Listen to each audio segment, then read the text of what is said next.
কাশ্মীরকে কেন্দ্র করে নতুন করে ভারত ও পাকিস্তানের মধ্যে সৃষ্ট উত্তেজনার প্রেক্ষাপটে কূটনৈতিক হস্তক্ষেপ শুরু করেছে যুক্তরাষ্ট্র। আগামী ২৪ ঘন্টার মধ্যে দুই দেশের পররাষ্ট্রমন্ত্রীর সঙ্গে পৃথকভাবে আলোচনায় বসতে যাচ্ছেন মার্কিন পররাষ্ট্রমন্ত্রী মার্কো রুবিও।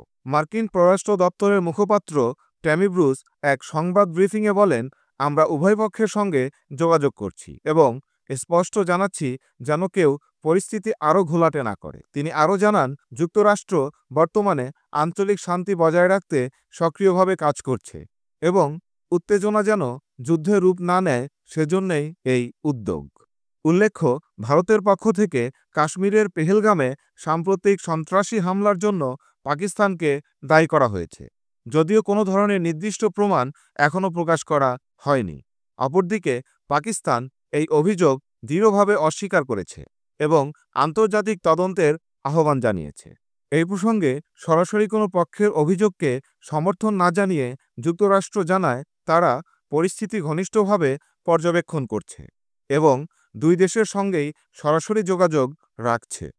পাকিস্তানের অভ্যন্তরীণ রাজনৈতিক পরিস্থিতি নিয়ে মার্কিন কংগ্রেসে যেসব উদ্বেগ প্রকাশ করা হয়েছে সে বিষয়ে মন্তব্য করতে রাজি হননি ব্রুস। তবে স্পষ্ট করে বলেন, আমাদের বর্তমান কূটনৈতিক অগ্রাধিকার হল ভারত ও পাকিস্তানের মধ্যে সরাসরি সংলাপ চালিয়ে যাওয়া এবং আঞ্চলিক উত্তেজনা প্রশমনে সচেষ্ট থাকা।